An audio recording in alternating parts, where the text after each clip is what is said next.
Basi karibu katika mahubiri ya ibada ya leo. Leo Jumapili tarehe 21 Machi 2021. Somo la leo kichwa chake ni hiki hapa. Kutoka ghadhabu ya Mungu mpaka mwisho wa dahari. Kutoka ghadhabu ya Mungu hadi mwisho wa nyakati. Ukitaka kutumia hilo neno, hadi mwisho wa dahari au hadi mwisho wa nyakati. Hili ni somo la 7 katika yale masomo tuliyosema yalikuwa ya unabii wa siku za mwisho ambao tulisema kwa lugha ya Kiingereza yanaitwa End Time Bible Prophecy. Na ambao tuliona sehemu kubwa tuliyosoma katika kitabu cha Ufunuo. Lakini tulikuwa tunasoma pia katika Mathayo 24, katika Luka 21, katika Marko 13, katika Mathayo 10, katika Luka 17, sehemu nyingi ndio yalikuwa, na Yesu tuliona kwamba aliyahubiri kwa muda mrefu sana, na of course kitabu cha Ufunuo kikayafafanua zaidi. Katika wiki 6 za nyuma, kutoka wiki iliyopita tulitoka kidogo kwenye mtiririko wa masomo hayo, lakini wiki 6 zilizokuwa zimetangulia tulianza na wiki 3 kwa ufupi sana. Tulianza na wiki 3 zilikuwa zinaongelea maandalizi ya hizo nyakati zenyewe, ambayo yalitokana na fundisho aliyofundisha Yesu aliposema anasema mnaweza mkasoma majira ya anga kama mvua zinanyesha na jua na msimu utakuwa hivi na inakuwa hivyo. Kwa nini mnashindwa kusoma majira ya nyakati hizi? Akimaanisha majira yenu ya maisha yenu ya rohoni, mambo yanayowajia duniani. Anasema kwa nini mnashindwa? Na tukaona kwamba dunia kweli haiwezi. Yaani haiwezi, makanisa hayahubiri, hafanyi nini, wao wanakuambia tupo tu, mambo yanaenda vizuri. Sana akitaka kuyagusa anakuambia sawa yote Yesu akaja, anaweza akaja. Sicho Biblia inachosema. Biblia haijasema kwamba Yesu atakuja bila dalili, na bila dalili kuu kabisa ni dhiki kuu kwa taifa lake, kwa watu wake. Na tukaona kwamba mwisho wa dhiki kuu kutakuwa na ishara katika anga, ishara katika anga ambapo anasema jua litatiwa giza, mwezi hautatoa nuru yake, na nguvu za mbingu zitatikisika. Anasema sasa hapo mtakapoona hiyo dalili ya mwisho kabisa, ndipo sasa mjiandae, mtamwona Kristo anashuka katika mawingu na parapanda na malaika. Lakini kabla ya hapo kutakuwa na mambo yote yamepita, njaa, vita, magonjwa hayapo. Vita navyo vinakuja. Haviko mbali ya miaka 3. Njaa nayo inakuja. Yote alisema vitakuja. Sio mimi. Sijasema hizo habari, nilisoma kwenye Biblia. Na wiki 3 zilizofuata, baada ya hizo wiki 3 za kwanza, tuliona masomo yaliyokuwa yanahusu nyakati za dhiki kuu. Tuliona dhiki kuu ambayo hasa italenga kanisa, na sio kanisa lote ili, hapana, wamchao Mungu katika kweli. Wale ambao leo hii wanamtafuta Kristo katika neno lake lote bila kulikataa. Sio watu wote wanaoenda makanisani. Na tukaona kwamba itaisha na kupachikwa alama ya mpinga Kristo ambayo ni 666. Yesu anasema mwenye ufahamu, mwenye hekima aihesabu namba hiyo, kwa sababu namba ya kibinadamu tukaiona katika Ufunuo mlango wa 13 mwishoni pale. Na wiki nyingine nadhani tulijibu swali la msingi, ile somo naomba kila mtu alirejelea atakayetaka. Tulijibu kwa nini sasa Mungu kama ni mwema kiasi hicho, kwa nini ataruhusu basi dhiki kuu iwapate watu wake? Wengine wanakuambia dhiki kuu haipo, ni uongo, wamedanganya. Kama hawajui mapenzi ya Mungu hata katika maisha ya kila siku, hata kwenye dhiki kuu hawajui chochote. Kwa hiyo tukaijibu hoja ile vizuri kwa maandiko mengi kweli. Mimi nikiri kwamba lile somo lilikuwa silijui, lakini nilijiuliza baadaye kaenda kwenye maandiko nikapata majibu. Na leo sasa tutasoma sehemu ya mwisho wa masomo ya namna hiyo. Labda hatutayasoma tena mpaka baada ya mwaka mmoja. Labda tutakapokuwa tumeanza kitabu cha Ufunuo, lakini hili ndio litakuwa somo la mwisho. Kichwa chake ndio hicho, kinasema kutoka ghadhabu ya Mungu pale tulipoishia mpaka mwisho wa habari. Ambao anasema ndio mwisho, anasema mwisho wa dahari. Dahari ni hizi nyakati tunazoishi ambapo jua ndio linahesabu siku. Jumatatu inaanza na jua limechomoza, of course hata kabla usiku na nini. Hizo nyakati Biblia inasema tutakapokuwa tumeingia kule kwa Mungu mbinguni ndani ya utawala wa Kristo miaka 1000, jua litakuwa tena halifanyi kazi kwa sababu hatakuwa tunahesabu muda kama sasa. Hata kwa yani kuna utaratibu mwingine kwa sababu pia jua litakuwa halipo. Wanasema jua letu atakuwa ni Kristo ndio atakuwa anatupa nuru. Kwa hiyo uwezo wa kuhesabu muda utatoka, tutakuwa tunaishi katika huo anasema ndio mwisho wa dahari. Sasa kwa hiyo tuliona mpaka kipindi cha dhiki kuu. Baada ya dhiki kuu tukaona unyakuo. Baada ya unyakuo Biblia inasema zikapita dakika 30 ndo mapatilizo ya Mungu juu ya walimwengu wasiomcha Mungu yalianza pale, ambayo yanaitwa ghadhabu ya Mungu. Nakumbuka hiyo habari? Naikumbuka. Tuliona unyakuo kwenye mlango wa 7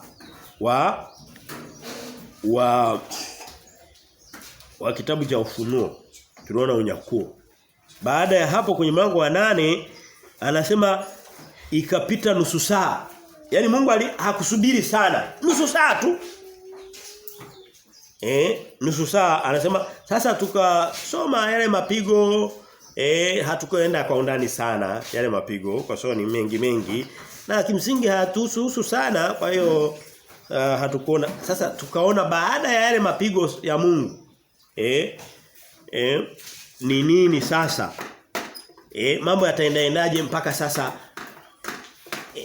mpaka mwisho kabisa ni nini? Kwa hiyo nikaona kwamba tulimalize somo kwa namna hiyo. Kwa hiyo ni kipindi hicho kinachoanzia baada ya ghadhabu hiyo ya Mungu mpaka mwisho wa nyakati. Mpaka wakati Mungu atakapokuwa anakaa kuhukumu dunia, na Mungu kutawala, na ni mambo yatakao kuwepo kipindi hicho. Tuliwahi kufundisha hili somo lakini turudia. Mtu kama kujikumbusha tu. Tusome Ufunuo mlango ule wa 11. Kama kujikumbusha tu tulio yaonaona. Ufunuo mlango wa 11, tusome mstari ule wa 15. Biblia inasema hivi. Ufunuo 11:15. Na namna ya kusoma kitabu cha Ufunuo kwa wale ambao wanatafuta kidogo.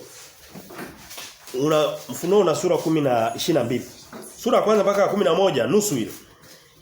Ni sawa na sura ya 12 mpaka sura ya 22. Kwa hiyo ni marudio. Kwa hiyo habari ya kwanza inaishia mlango wa 11. Mlango wa 11 unaishia pale ambapo mapigo yanaisha. Mlango wa 12 unaanza upya lakini unaanzia wakati Yesu anazaliwa mwilini. Nikaona mwanamke aliyevikwa jua na nini akamzaa mtoto wa kiume na nini. Mlango wa 13 ndio unafuata mambo ya mapatilizo. Unaruka haraka unaenda. Kwa hiyo unaendelea mpaka mwisho. Kwa hiyo tusome mlango wa 11 unaoonyesha mambo ya mwisho. Kwa mstari wa ili somo kama linaeleweka kidogo. Nikawa nafundisha na somo la pekee. Yaani hatutaki tusijue mambo ya Mungu ameweka hivi vitu kwenye Biblia. Sasa hakuna haja ya kutokuvijua. Kwamba je, baada ya kunyakuliwa kwenye mlango ule wa 7 na mapigo yakaanza kupiga dunia, Mungu akaipiga dunia. Sehemu nyingine anakuambia kutakuwa na washuka mawe kutoka angani yanakuja na makubwa yanapasua. Anasema dunia nzima haya majengo yote yatatikiswa yalale chini kabisa, yani ni kama limepita tetemeko, vitu vyote vikalala chini. Sehemu nyingine anasema watatamani wafe lakini kifo kitawakataa. Ni mapigo makubwa ya dunia hayo. Sasa baada ya hapo je, mambo yataendelea mpaka lini? Ndio tunataka tuone yanaendelea mpaka mwisho kabisa tuone. Ni mambo mazuri pia kujifunza. Je, ni mambo marahisi sana? Sio marahisi lakini yapo. Ni vizuri tujue kweli hii. Na ni somo la kufunga, kwa hiyo ni muhimu tu kukamilisha hii habari. Anasema katika mlango wa 11 wa kitabu cha Ufunuo, mstari ule wa 15 anasema hivi. Mstari wa 15 anasema hivi. Nami Ufunuo 11 15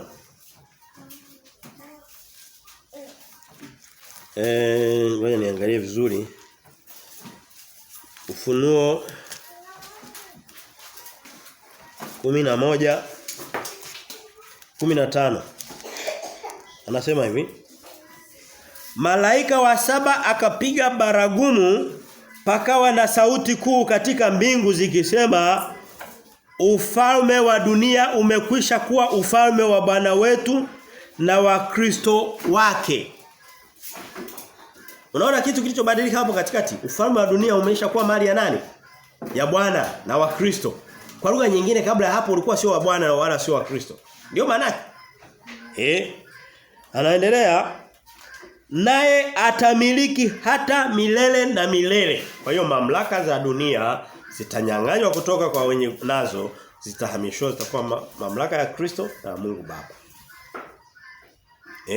Anaendelea mstari ule wa. Kwa hiyo unaona kwamba sasa tunaona sasa Mungu anaanza kutawala kiukweli kweli sasa. Kwa sasa anasema Mungu wa dunia hii ni Shetani. Ndio sababu wamchao Mungu hawaenjoy vizuri hii dunia. Kwa sababu bosi bosi wa dunia ni adui yao. Hivi adui yako anaweza kawa anatawala na wewe ukawa unaenjoy? Hapana, adui yako akiwa anatawala unakuwa unateseka. Sasa itageuka sasa. Uchaguzi utafanyika upya, alafu rafiki yako ndo anatawala. Baba yako anatawala. Unaanza kuenjoy. Anasema mstari ule na kuendelea. Anasema twende sehemu nyingine, Ufunuo 16:17 mpaka 21 anasema hivi. Tulishaona kwamba mlango wa 11 unamaliza sehemu ya kwanza ya Ufunuo na mambo yanapoishia pale, lakini hawendi afu yanarudiwa tena kwenye mistari inayofuata. Mlango wa 16 Biblia inasema mstari ule wa 17. 16:17 anasema hivi. 16:17 anasema hivi. Na huyo malaika wa 7, tumetoka kusikia alikuwa ni wa 7. Hata hapa tunamsikia ni wa 7. Maana wamepangwa walikuwa 6, wakatangulia akaja wa 7. Na huyo malaika wa 7 akakimimina kitasa chake juu ya anga. Sauti kuu ikatoka katika hekalu katika kile kiti cha enzi ikisema, imekwisha kuwa. Unaona kwamba muda wote mara ya kwanza alisema mamlaka za dunia zimeshatoka kuwa za wanadamu na shetani zimekuwa za Kristo na baba yake, za Mungu na Kristo wake. Tunaona maelezo hayo kwenye sura tofauti. Anasema Mungu anaanza kutawala sasa. Anasema na huyo wa 7 akakimimina kitasa chake juu ya anga, sauti kuu ikatoka katika hekalu katika kile kiti cha enzi ikisema, imekwisha kuwa. Pakawa na umeme na sauti na radi, palikuwa na tetemeko la nchi kubwa ambayo tangu wanadamu kuwako juu ya nchi hapakuwa na namna ile jinsi ilivyokuwa kubwa tetemeko hilo. Na mji ule mkuu ukagawanyikana mafungu matatu na miji ya mataifa ikaanguka, na Babeli ule mkuu ukakumbukwa mbele za Mungu kupewa kikombe cha mvinyo wa ghadhabu ya hasira. Kila kisiwa kikakimbia, wala milima haikuonekana tena, na mvua ya mawe kubwa sana, ya mawe mazito kama talanta, ikashuka kutoka mbinguni juu ya wanadamu. Wanadamu wakamtukana Mungu kwa sababu ya ile pigo la mvua ya mawe, kwa maana pigo lake ni kubwa mno. Haya mambo yako kwenye Biblia, lakini sasa watu waliomcha Mungu hii habari haipo, kwa sababu ni mapigo. Watu wa Mungu wameshatwaliwa katika mlango wa 14 kwenye mlango wa 7. Lakini tuko tunaona yatakayokuwa yanaendelea tumeshatoka hapo sasa. Tumeshapita kwenye dhiki kuu, hilo tupo. Unyakuo umetokea. Sasa mapigo ya Mungu. Sasa hili ndio pigo la mwisho ambapo Mungu yuko anaenda kutwama. Ni kama unapigana vita sasa, unaenda kupigana vita vya mwisho vya kushinda utawale sasa. Hiyo ndio habari. Hiyo ndio habari. Anasema kwa hiyo hivyo hapo ndipo ghadhabu ya Mungu inapoishia kwa pigo la 7. Huku nyuma tulishaona mapigo, mara wanatoka sijinge wakubwa kama farasi, tunaona bahari na vitu vya maji vyote vinageuka kuwa damu. Yaani badala ya kupata maji ya kunywa unakuta ni damu. Sasa sijui kama mtu ataweza kuinywa hiyo. Vitu vyote hivyo ni mapatilizo makubwa, lakini tunaona pigo la mwisho lilotokana na malaika linalokuja na jua na umeme na mapigo makubwa. Anasema sasa imeisha kuwa, Mungu anaenda kutawala. Sasa tuone baada ya hapo sasa nini Mungu anatawalaje, ndio maana ya somo la leo. Ambayo inakuja baada ya hatua itakayofuata baada ya Mungu sasa kutawala hapo. ya kuleta pigo la mwisho na mamlaka za dunia na kuondoa serikali za dunia na serikali ya mpinga Kristo imesimamishwa, Mungu yuko anaanza kuitengeneza dunia, kuiweka katika mipangilio yake inayomcha Mungu moja kwa moja. Hatua itakayoanza haitaanza vizuri, itaanza kwa vita. Baada ya mapatilizo hayo, Shetani atakuwa hajamalizika moja kwa moja, atajitahidi kuongoza tu vita fulani dhidi ya Mungu. Na nitasema hii sio vita vya kawaida. Leo niwahi kuona kwenye makanisa eti watu wananoa mapanga, sijui wanapinde, wanafanya na mikuki, sijui wanajifunza na kupiga, piga. Habari hivi havitakuwa vita vya mwilini. Vitakuwa ni vita vya ajabu vimekaa, yani vina uvuvio wa kishetani. Vitakuwa ni vita vyenye nguvu, vinafanyika kimwili lakini vina uvuvio wa kiroho. Yaani kuna mtu anaweza katoka hapa akaruka likaruka kama kama roho zilizokufa kama majini, anatoka hapa linaenda kuangukia watu. Yani inakuwa ni vita vyenye nguvu za kiroho lakini vinapiga kimwili. Nitatoa maandiko. Siongee tu hivi. Kwa hiyo tutaona vita vinaitwa vita vya Armageddon. Vimeandikwa huko. Vinaweza unashangaa kuna watu wamelala. Wewe unasikia habari za vita unalala. Vimeandikwa huko. Je, tuvisikilize au tusivisikilize avieleweke? Tusikilize. Tumeona kwenye Ufunuo mlango wa 16, 17 ndo hayo mambo yanaishia yale mapigo. Tuende Ufunuo 19, tuanzie mstari ule wa 11. Ufunuo 19 tuone hivyo vita vinaanzaje. Tuanze mstari ule wa 11.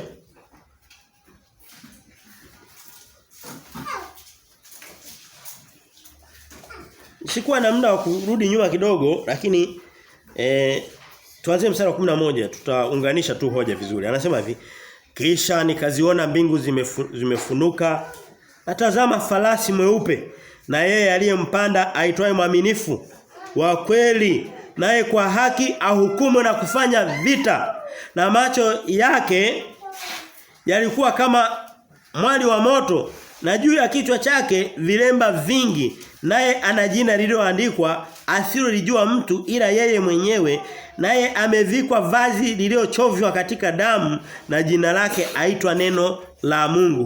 Huyo mtu au hiyo nafsi.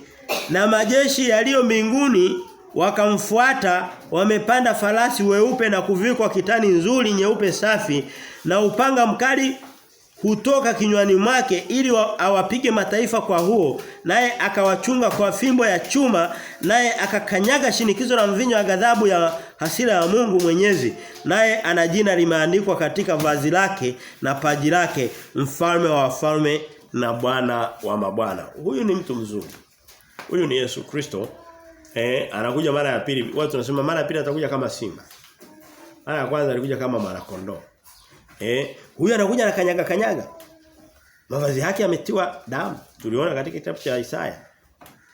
Kwenye mlango wa 63 maelezo yanaelezwa. Kwa hiyo tunaona huyu mtu anakuja kivita huko. Anakuja kupigana na nani? Na adui zake. Anakuja kupigana na nani? Watu walioitesa dunia katika kile kipindi cha dhiki kuu, kwa sababu ndio waliokuwa wanawatesa watu wake ambao baadaye walikuja walitolewa kwenye dhiki kuu, kwenye shida. Kristo anakuja kuleta malipizi. Malipizi ya kwanza alikuwa anapiga tu kama utangulizi. Sasa hii ni vita halisi. Kwa hiyo ni shida, ni mambo mabaya kwa kweli, lakini yapo kwenye Biblia. Okay, sasa mambo kama kwenye Biblia tusiyasome kwa vile ni mabaya. Tusome. Mungu anaweza kaweka vitu humo bila sababu. Tusiwe kama wao ambao hawataka kusikia hizo habari. Kama una mtoto mkija naye amelala, muamshe kule nyuma. Nasema kwa hiyo tunaona sasa huyu anakuja na vita na majeshi yanamfuata. Tutakuja kumuona ni nani vizuri, ni Kristo, lakini kwanza jina lake na mfalme wa wafalme, Bwana wa mabwana. Jina lake jingine ni Neno la Mungu. Jina la Kristo ni Neno la Mungu. Anasema wako watatu washuhudiao mbinguni, Baba, Neno na Roho Mtakatifu. Baba, Mwana na Roho Mtakatifu. Huyu ni Kristo anakuja kwenye vita. Tunaona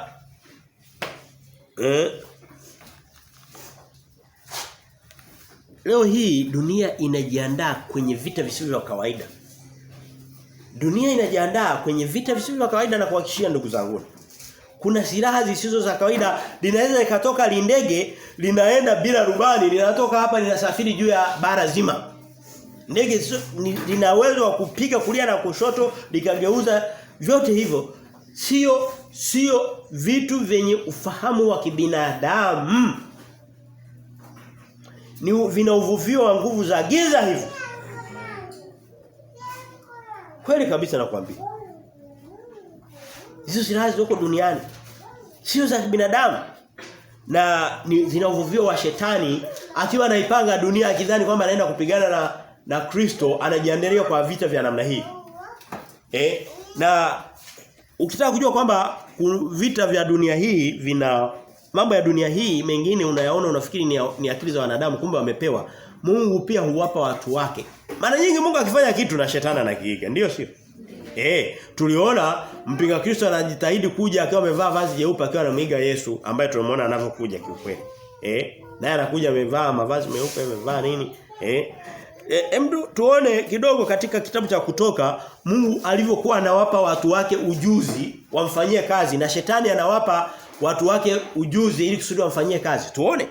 Kwa sababu tabia ya shetani ni kujaribu kupita alipopita Mungu. Kwa Mungu alileta utakatifu pale Eden, akasema msile matunda haya. Shetani anakuja anasema mle. Yaani hakuja na hoja zake mpya. Alikuja tu kubadilisha. Tuone Mungu anachokifanya, tuone na shetani, tuone. Tusome kutoka katika kitabu cha, na tuona Mungu anafanya, tuone na shetani anavyofanya. Tusome kutoka, twende haraka kidogo. Kitabu cha Kutoka kile cha pili kwenye Agano la Kale. Anasema katika kitabu cha Kutoka mlango ule wa 31 mpaka mstari wa kwanza mpaka wa 7. Twende haraka. Kitabu cha Kutoka mlango wa 31 mstari wa kwanza anasema hivi.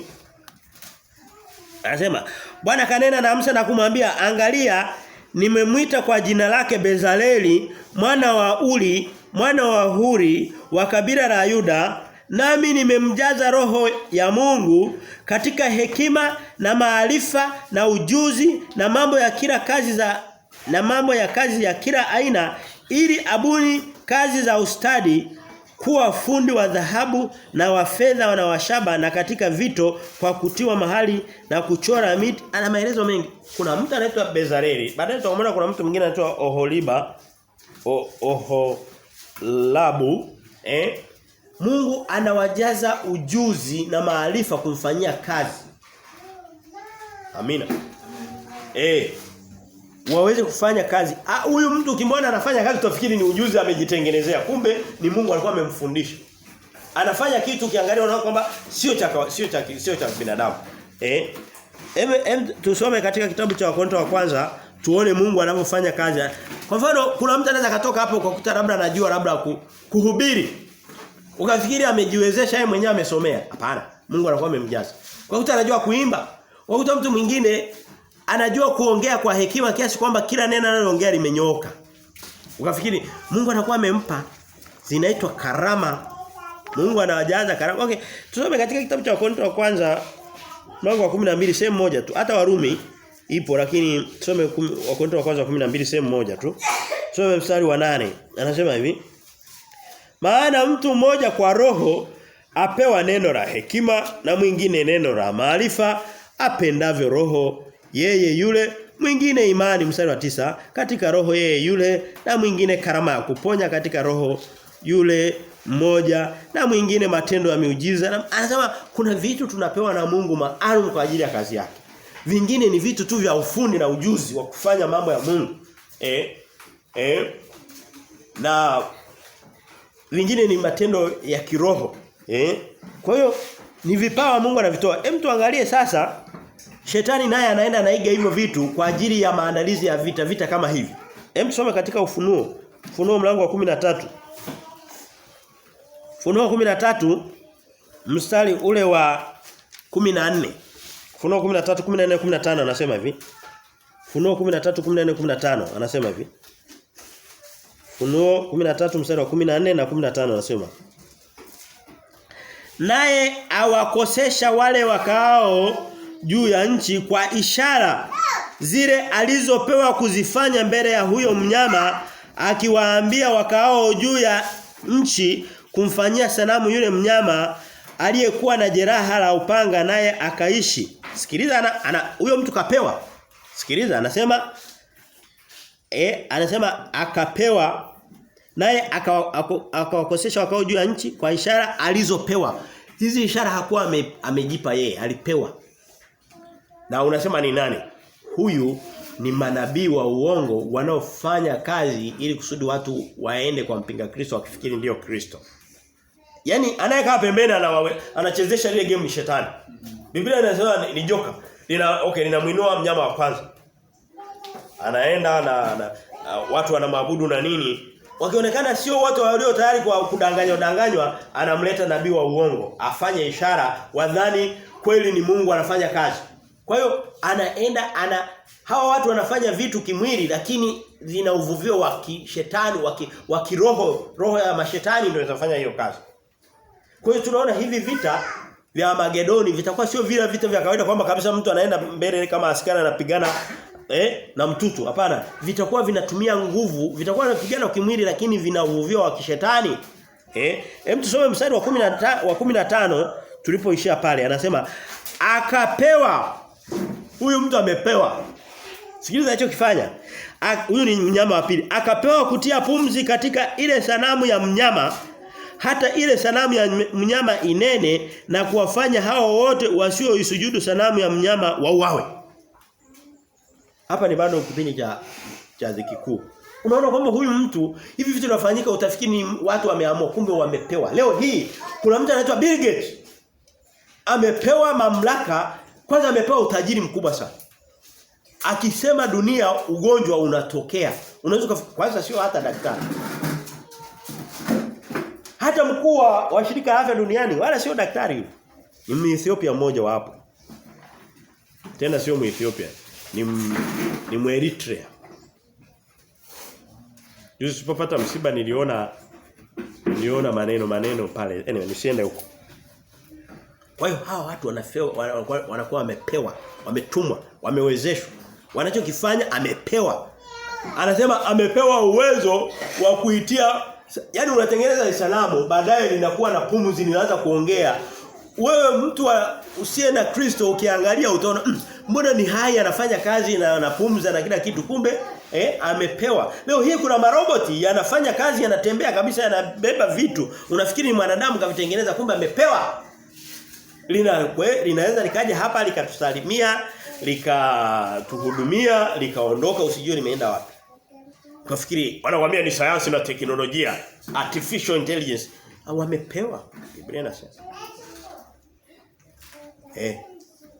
Kwa hiyo hivi vita vitakuwa ni vita, tuko tunaongelea vita vya Magedoni, vitakuwa sio vita vya kibinadamu. Lakini vinapiganwa kwa macho ya wanadamu. Tusome Ufunuo mlango wa 15 mstari wa 12 mpaka 15 anasema hivi. Tusikie hivi vita vinaitwaje. 15:12 anasema hivi. Ufunuo 15 haipo 12 ni nafikiri tusome 16.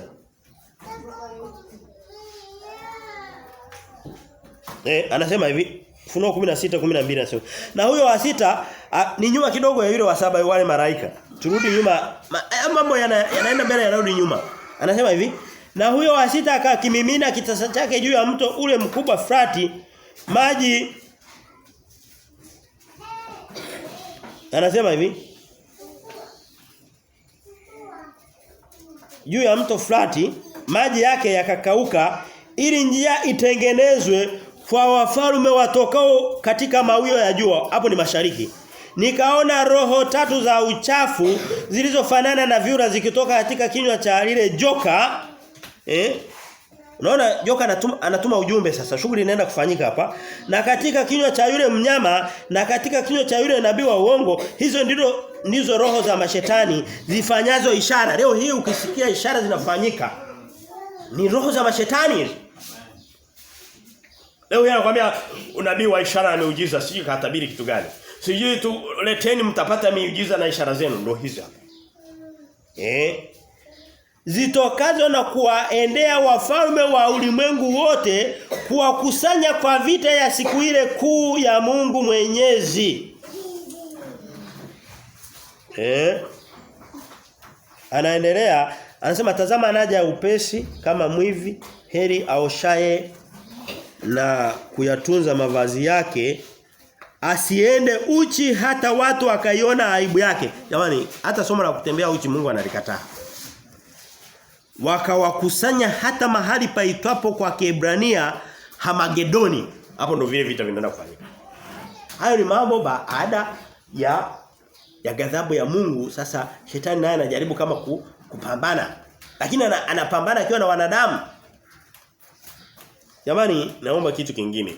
Tusiwe, Mungu apendezwe pia na watu wasio na akili za kuelewa vitu.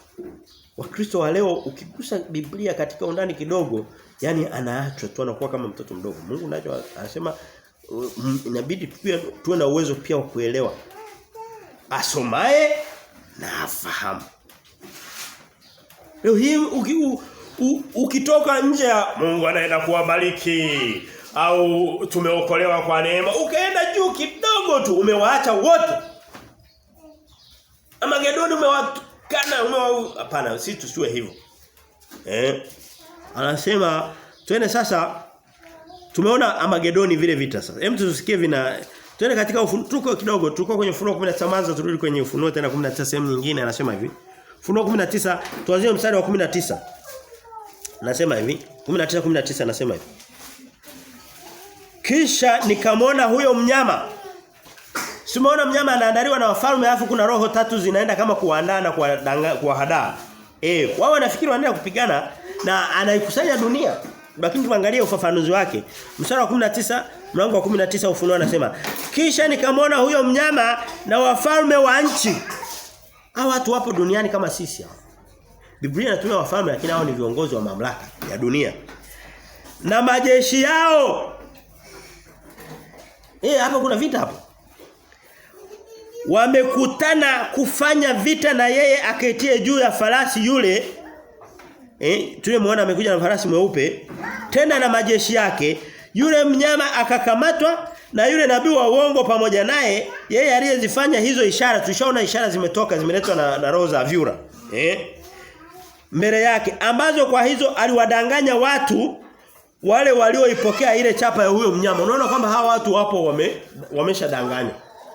Jamani, kuna majaribio ya chanjo yanakuja mbele yake. Kuna majaribio ya chanjo yanakuja dunia nzima.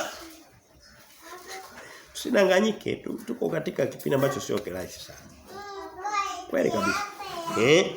Anaendelea, nao waisujudio sanamu yake, hao wawili wakatupwa wangali hai katika lile ziwa la moto liwakalo kwa kiberiti, na wale waliosalia waliuawa kwa upanga wake yeye aliyeketi juu ya yule farasi, upanga utokao katika kinywa chake, na ndege wote wakashiba kwa nyama yao. Unaona hapa kuna vita, hilo ndio vilikuwa vita vya Magedoni. Shetani anawatuma mpinga Kristo, mnyama wa kwanza, mnyama wa pili, nabii wa uongo, na watu waliokusanywa wakapewa chanjo, chapa. Samahani, labda nimetumia neno lenyewe au sijui. Kwa hiyo wanajipanga, Mungu anasema anaanza kuwaua. Imeandikwa kwenye Biblia. Au tuache tukutulie tuje tuisome makani ndio tutakuwa tumeanza kukua kiroho. Imeandikwa jamani, tuyajue sasa hivi. Uwezo kujua, unaweza kukuta tunachelewa kuyasoma yakatukuta hata kabla hatujajiandaa. Si bora tuyasome mapema.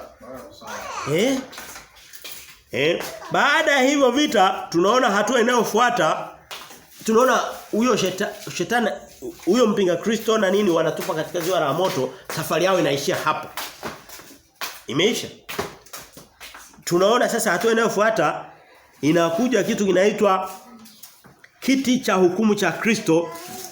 miaka 1000 ya utawala wake. Sasa Kristo maadui amewaangamiza, lakini shetani hajaangamizwa, ni watumishi wake tu. Sasa Kristo anaenda kutawala miaka 1000, huwa inaitwa millennium, miaka 1000. Hem, tusome kutoka katika kitabu cha Ufunuo mlango. Kwa hiyo tunaona tulikuwa tunaangalia mambo yaliyofuata baada ya nini? Baada ya ghadhabu ya Mungu, tulipoona imeishia kwa malaika wa 7, mambo yaliyofuata ikafuata vita. Vile vita vikaisha kwa mpinga Kristo, mnyama wa kwanza, na nabii wa uongo wakitupa katika ziwa la moto. Habari haijaisha, kuna hatua inayofuata. Shetani bado yupo. Bado yupo huyu, hajatupwa. Hatua inayofuata, Kristo anatawala. Na wewe na mimi tuliomwamini Yesu Kristo. Mimi nakuhakikishia nitakuwepo pale. Sijui nitapewa cheo gani, lakini nitakuwa natawala. Nitakuwepo. Unaweza kusema sasa una waka gani mwaka ujao, labda utakuwa umeanguka, labda nitakuwa nimeanguka, lakini Kristo watu wote waliomwamini atatawala pamoja nao. Wengine watakuwa wadogo, wengine watakuwa wakubwa katika ufalme wa Mungu, lakini watakuwa na nafasi tofauti. Tusome Ufunuo mlango wa 20 mstari wa 4. Biblia inasema, kisha nikaona viti vya enzi wakaketi juu yake, nao wakapewa hukumu. Hii ndio kinaitwa kiti cha hukumu cha Kristo. Ni hukumu ndogo, lakini sio hukumu ya kutupa watu motoni, hapana. Ni hukumu ya kuamua ni nani akae wapi, ni nani atawale na Kristo kwa nafasi ipi. Huwa ni kimsingi inaitwa kiti cha thawabu. Anasema, kisha nikaona viti vya enzi wakaketi juu yake, nao wakapewa hukumu, nami nikaona roho zao waliokatwa vichwa kwa ajili ya ushuhuda wa Yesu. Hao watu ni watu walioteseka pamoja na Yesu, na kwa ajili ya neno la Mungu kama hivi. Ili neno hili unaona tunahangaika nalo. Na hao wasiomsujudu yule mnyama wala sanamu yake, anasema wala hawakuipokea ile chapa katika vipaji vya nyuso zao, labda walikataa hata chanjo, sijui. Wala katika mikono yao, nao wakawa hai, wakatawala pamoja na Kristo miaka 1000. Ni baada ya vita vya Makedoni. Baada ya hapo Kristo sasa hana wapinzani, anatawala duniani miaka 1000. Hao wafu waliosalia hawakuwa hai hata itimie ile miaka 1000. Anasema huo ndio ufufuo wa kwanza, heri na mtakatifu ni yeye aliye na sehemu katika ufufuo wa kwanza. Juu yao mauti ya pili haina nguvu, bali watakuwa makuhani wa Mungu na wa Kristo, nao watatawala pamoja naye hiyo miaka 1000. Tutatawala na Kristo. Unadhani Kristo anaweza katawala peke yake? Furaha ya Kristo muda wote ni watu wake. Anasema katika kitabu cha Mathayo mlango wa 19, tufafanue hii. Mathayo 19, jamani tusichoke. Tujifunze. Mathayo 19 mstari ule wa 28. Tunaona kuna watu wanatawala na Kristo au hawatawali? Wanatawala. Mathayo 19 sasa twende tusikie wanavyotawala vizuri. Yesu anasema mwenyewe. Mathayo 19 mstari ule wa 28. Nani ambaye ameshajiandaa kutawala pamoja na Kristo? Amina. Ukinyosha mkono umejiombea. Hata Mathayo 19 kwa sababu Yesu anasema mimi sitatawala peke yangu, nataka nitawale na watu. Sasa nawataka mjiandae. Mathayo 19 tusome mstari wa 28. Biblia inasema hivi. Ndipo Petro kuanzia mstari wa 27 anasema, ndipo Petro akajibu akamwambia, tazama sisi tumeacha vyote tukakufuata, tutapata nini basi? Mstari wa 28 Yesu akawaambia, amini nawaambia ya kwamba ninyi mlionifuata mimi katika ulimwengu mpya atakapoketi mwana wa Adamu katika kiti cha utukufu wake, ninyi nanyi mtaketi katika viti 12 mkihukumu kabila 12 za Israeli. Tumeona kwamba ilianza na hukumu ile. Anasema mtakuwa pamoja na mimi katika kiti changu cha nani? Anasema katika kiti changu cha enzi. Na anaendelea anasema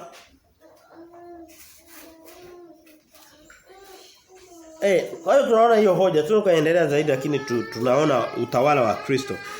Tusome pia katika kitabu cha Danieli. Mungu aongee mara moja. Danieli mlango ule wa 7, tusome 13 na 14. Danieli 7:13-14. Mambo Mungu aliyapanga zamani. Miaka mingi sana hata kabla ya kuja kwa Kristo. Alikuwa anajua mambo. Mungu hapangi mipango leo akabadilisha kesho hapana. Mungu ni yule yule jana leo hata milele. Kristo pia. Anasema katika kitabu cha Daniel mlango wa 7 mstari wa 13, Daniel 7:13 anasema hivi. Nikaona katika njozi za usiku na tazama mmoja aliye mfano wa mwanadamu akaja pamoja na mawingu ya mbingu. Anakuja na mawingu ya mbingu. Inakupa taswira fulani, si ndio? Akamkaribia huyo mzee wa siku. Kimsingi Biblia inasema mzee wa siku ni Mungu Baba. Wakamleta karibu naye akapewa mamlaka na utukufu na ufalme ili watu wa kabila zote na taifa zote na lugha zote wamtumikie. Mamlaka yake ni mamlaka ya milele ambayo hayatapita kamwe, na ufalme wake ni ufalme usioweza kuangamizwa.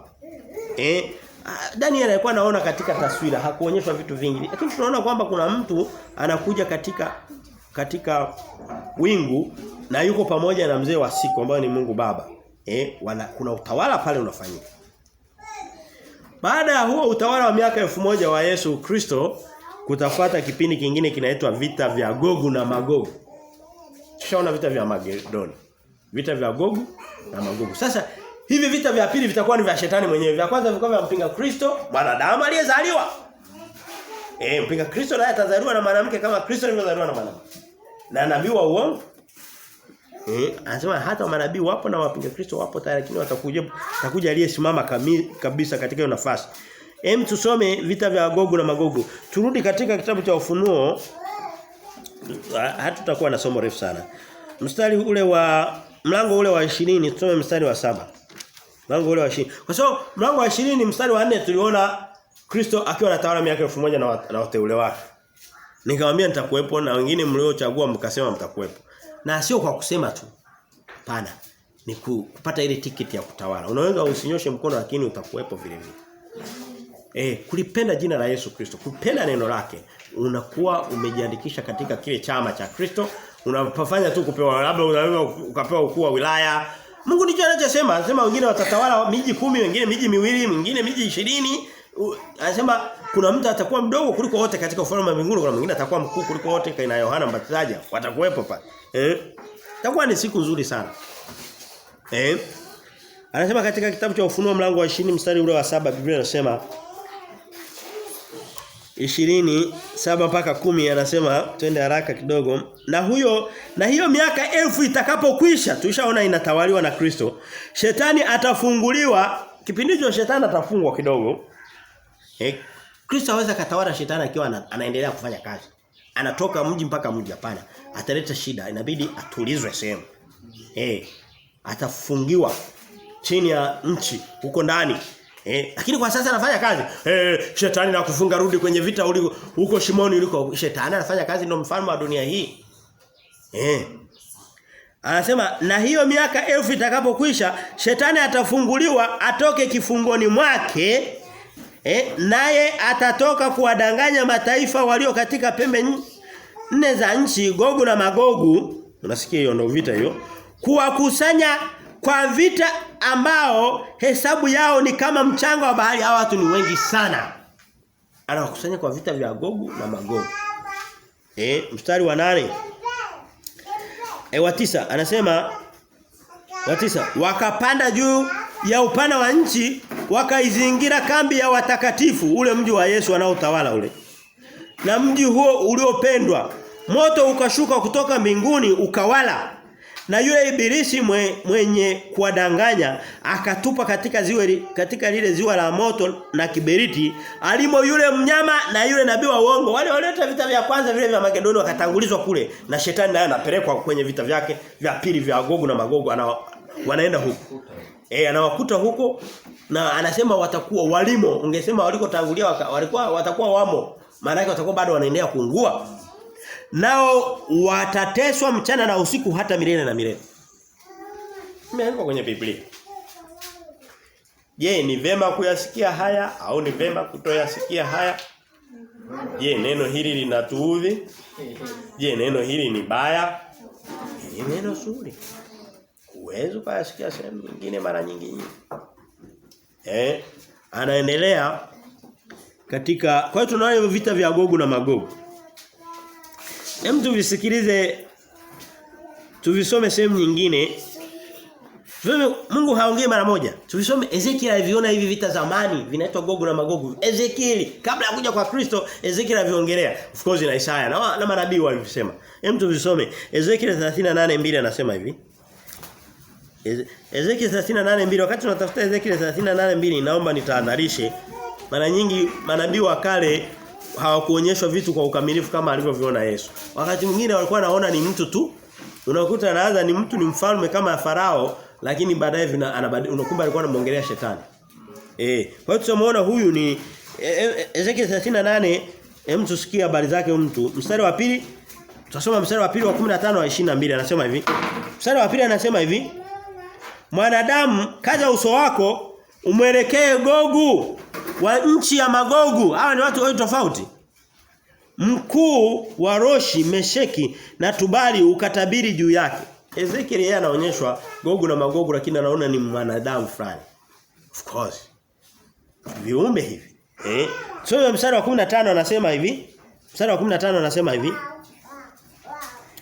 Nawe utakuja kutoka mahali pako, kutoka pande za mwisho za kaskazini, wewe na watu wa kabila nyingi. Tumeona watu hawakuwa ni kabila chache, zilikuwa nyingi. Pamoja nawe wote wamepanda farasi, kusanyiko kubwa na jeshi kuu.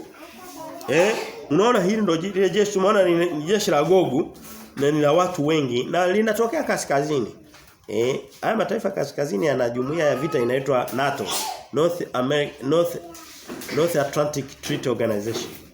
Vita vitatokea. Hakuna vita vitakavyotokea kusini na waambieni. Havipo. Kwamba vitatokea South Africa na nini? Hapana, vitatokea kaskazini. Tusome mstari wa 22 anasema hivi.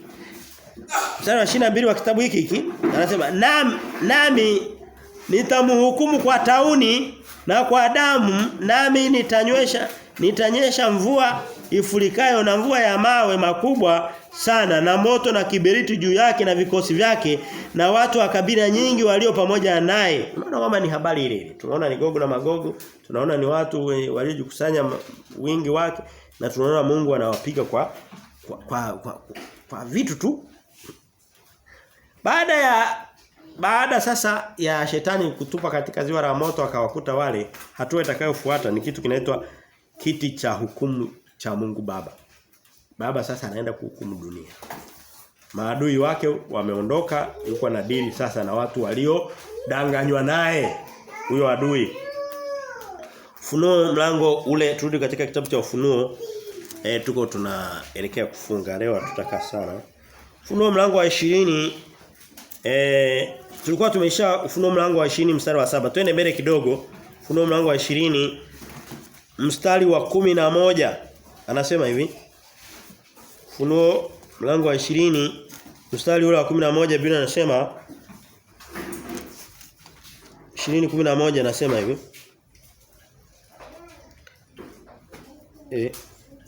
Alright, yes, niko pale. Ufunuo 20 kuna kisha nikaona kiti cha enzi kikubwa cheupe. Ukishasikia kiti cha enzi kikubwa cheupe ndio kiti cha Mungu Baba. Kabla hapo tuliona kiti cha Kristo. Na yeye aketie juu yake ambaye nchi na mbingu zikakimbia. Sasa tunaona mbingu sasa. Hapa sasa ndio mwisho wa dahari huo unajua. Mbingu na dunia za sasa na jua na vitu vyote vinavyoongoza dunia vinafutika. Shetani wake anaondoka, mpinga Kristo ameondoka, vita vimeisha na mbingu zimeondoka na nchi imeondoka. Kwa hiyo ndio mwisho sasa wa dahari unaitwa. Mwisho wa nyakati. Kisha nikaona kiti cha enzi kikubwa cheupe na yeye aketie juu yake ambaye nchi na mbingu zikakimbia uso wake na mahali pao hapa kuonekana tena. Hapo ndo mwisho wenyewe. Nikawaona wafu wakubwa kwa wadogo wamesimama mbele ya kiti cha enzi na vitabu vikafunguliwa na kitabu kingine kikafunguliwa ambacho ni cha uzima na hao wafu wakahukumiwa katika mambo hayo yaliyoandikwa katika vitabu sawasawa na matendo yao. Bahari ikawatoa wafu waliokuwamo ndani yake na mauti na kuzimu zikawatoa wafu waliokuwamo ndani yake. Yaani yote aliyejificha popote pale analetwa pale. Hata umesema umejificha kuzimu kiasi gani analetwa pale. Anza hukumu. Unasema sasa sisi wacha Mungu wa Mungu tutakuwa wapi? Tutakuwa na Kristo tuko pembeni tunaangalia mchezo. Sema Biblia inasema tutakuwa tunalia machozi kwa sababu tutaonana na watu ambao tuliwapenda lakini wako kwenye hukumu wanatupa katika ziwa la moto. Tutakuja kuona mbele kidogo kwenye mlango wa 21 Mungu anaanza kufanya kazi sasa ya kuwafuta machozi watakatifu wake. Kwa sababu watakuwa analia vibaya mno. Unamuona labda ni baba, unamuona mtoto wako ametupwa katika ziwa la moto. Labda ni mama, unamuona mume wako amepotelea huko anaungua na itakuwa ni maunguzo mabaya mno. Ziwa la moto. Ni kama kwenye volcano la moto mtu yuko anaogelea katikati ya uji wa moto uliochemka mwekundu. Lazima ulie. Inabidi Mungu afanye bidii ya kufuta ile kumbukumbu kabisa. Asipofanya hivyo hata kuokoka wako na kwangu kutakuwa hakuna maana kwa sababu yale machozi yatakuwa makubwa sana. Niwahi kusikia mhubiri mmoja Marekani, kijana mmoja tu, anahubiri somo la machozi siku ya hukumu. Anakuambia hata wale ambao kweli kabisa hata ambao watakuwa hawako kwenye hukumu watalia machozi. Ni kama mtu utoke hapa uende mahakamani uone ndugu yako anahukumiwa kifo. Unadhani utasema mimi kwa vile sijahukumiwa inamhusu yeye bwana mimi inanihusu nini? Utalia. Au uone anapigwa mvua 30. 60. Kifungo cha maisha. Kwa hiyo lazima kutakuwa na machozi na ndio sababu inatupasa kuwapa watu injili ya Kristo ya wokovu kwa kiwango kinachowezekanika. Lazima jitahidini kuwaingiza wengi kwa kiwango unachoweza. Ndiyo sababu kwa mfano ikifika Jumamosi nikajiuliza nimechoka au nikasema hapana. Ngoja niende labda tutawapata wawili. Basi tunaona kwamba kutakuwa na machozi mengi sana. Baada ya kiti tusome Ufunuo mlango wa 21. Ufunuo mlango wa 21 tumesoma mstari mpaka 14 tunaona hukumu yenye machozi mengi. Ufunuo mlango wa 21 kuna Mungu mbele kidogo mlango wa 21 kuanzia mstari wa 4 tuanze mstari wa kwanza Ufunuo tumeona hukumu imefanyika kwenye mlango wa 20. Mlango wa 21 unaanza na mambo sasa mapya. Kisha nikaona mbingu mpya na nchi mpya mlango wa 21 mstari wa kwanza. Kwa maana mbingu ya kwanza na nchi ya kwanza vimekwisha kupita kwa sababu tuliona viliondoka vilimpisha Mungu afanye hukumu yake. Vikapotea, hajui vinaenda wapi. Sasa Mungu anataka kuvitengeneza upya. Anasema kwa hiyo tunaiona baadaye kidogo lakini tuende mbele kidogo tuone ndani ya tusome Ufunuo 23. Tumalizie hiyo. Ufunuo 20 hakuna Ufunuo 23. Nitaka kusema Ufunuo 21:23. Niko nakimbizana na muda kwa hiyo kidogo na kukosea. Lakini tutulie tumalize somo. Ufunuo 21:1. Anasema kisha nikaona mbingu mpya na nchi mpya. Tuko tunaangalia sasa baada ya hukumu tunaona Mungu anaumba upya vitu vipya. Nchi mpya, mbingu mpya ambayo haina dhambi, ambayo haina shetani, ambayo haina kula matunda. Ile ya kwanza kabisa iliyoharibika haipo, anaunda mfano wa ile ya kwanza lakini ikiwa sasa nafikiri tunaweza sema ameshajifunza sasa. Hataki hata ruhusu tena uchafu. Kisha nikaona mbingu mpya na nchi mpya kwa maana mbingu za kwanza na nchi ya kwanza zimekwisha kupita wala hapana bahari tena. Nami nikaona mji ule mtakatifu Yerusalemu mpya ukishuka kutoka mbinguni kwa Mungu umewekwa tayari kama bibi harusi aliyekwisha kupamba kwa mumewe. Nikasikia sauti kubwa kutoka katika kile kiti cha enzi ikisema tazama maskani ya Mungu ni pamoja na wanadamu naye atafanya maskani yake pamoja nao watakuwa watu wake naye Mungu mwenyewe atakuwa pamoja nao naye atafuta kila chozi katika macho yao, wala mauti haitakuwepo tena, wala maombolezo, wala kilio, wala maumivu hayatakuwepo tena, kwa kuwa mambo ya kwanza yamekwisha kupita. Na yeye aketie juu ya kile kiti cha enzi akasema, tazama nimefanya yote kuwa mapya.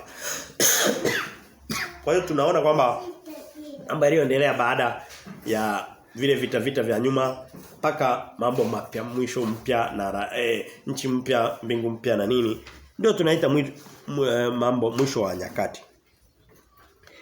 Mstari wa 11 anasema, mstari wa 9, akaja mmoja wa wale malaika saba waliokuwa, niko nasoma Ufunuo 21:9. Wale malaika saba waliokuwa na vitasa saba vilivyojaa yale mapigo saba ya mwisho. Huwa anarejelea vitu vilivyoishi, mambo yalipoishia kule.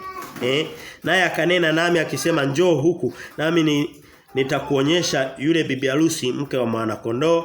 Akanichukua katika roho mpaka mlima mkubwa mrefu, akanionyesha ule mji mtakatifu Yerusalemu ukishuka kutoka mbinguni kwa Mwenyezi Mungu, wenye utukufu wa Mungu, na mwangaza wake ulikuwa mfano wa kito chenye thamani nyingi, kama kito cha yaspi, safi kama bilauri. Ulikuwa na ukuta mkubwa. Anauelezea na nini? Kwa hiyo tunaona sasa Mungu yuko anaanza kutengeneza kiti cha, ni kama ndio ikulu yake.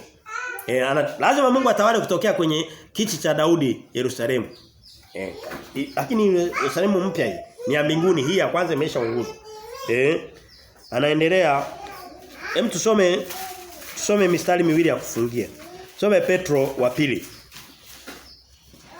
Naomba usichoke, ama somo hatuyasomagi mara nyingi. Tusome Petro wa pili, mlango wa 3 mstari wa 13 anasema. Petro wa pili 3:13 anasema hivi. Petro wa pili 3:13 anasema hivi. Lakini kama ilivyo ahadi yake, mnatazamia mbingu mpya na nchi mpya ambayo haki yakaa ndani yake. Tofauti ya mbingu mpya na nchi mpya, kutakuwa kuna haki. Dunia sasa haina haki wala wema. Unaona, mbingu mpya na nchi mpya. Petro anaisema. Katika kufunga tumalizie mstari wa mwisho na ndo wa mwisho wa kufungia.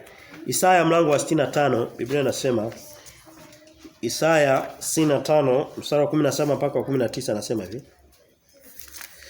Isaya 65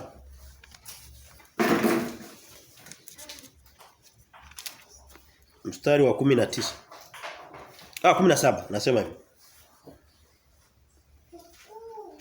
Maana tazama mimi naomba mbingu mpya na nchi mpya, na mambo ya kwanza hayatakumbukwa wala hayataingia moyoni. Lakini furahini mkashangilie daima kwa ajili ya hivi ni viumbavyo. Maana tazama naomba Yerusalemu uwe shangwe na watu wake wawe furaha, nami nitaufurahia Yerusalemu, nitawaonea shangwe watu wangu. Sauti ya kulia haitasikiwa ndani yake tena, wala sauti ya kuomboleza. Hapata kuwapo tena mtoto wa siku chache, wala mzee asiyetimia siku zake. Anasema hapatakuwa na kifo tena. Kwa hiyo tunaona habari za mambo yatakavyoisha. Yameandikwa kwenye Biblia. Haya lazima yatimie. Lazima yatimie. Ni lini? Sijui. Yesu alisema utakapoona mambo yanaanza kutokea hivi, jiandaeni. Mimi nikaangalia naona kama mambo yanatokea. Sijui mwenzangu. Sijui mwenzangu. Tulianza na masomo matatu ya kwanza yalikuwa naonyesha vitu mbalimbali, mojawapo tuliona serikali moja ya dunia ikiwa inaandaliwa. Na tukatoa mfano sasa hivi mambo yanayoongoza mataifa ya Kiafrika ndio unakuta yanaongoza Japani, yani ni kama yametokea kwa mtu mmoja. Tuna kitu kinaitwa umoja wa mataifa. Tuna kitu kinaitwa umoja wa kila kitu, umoja. Tukaona njaa, tukaona kwamba mbegu za dunia zimeshakusanywa sehemu moja. Wewe unadhani Yesu anaweza katuacha vitu vikafanyika bila kutufikirisha na kuyajua haya mambo kabla? Ukiona yanasema jua yapo. Ukiona yanasema jue yapo.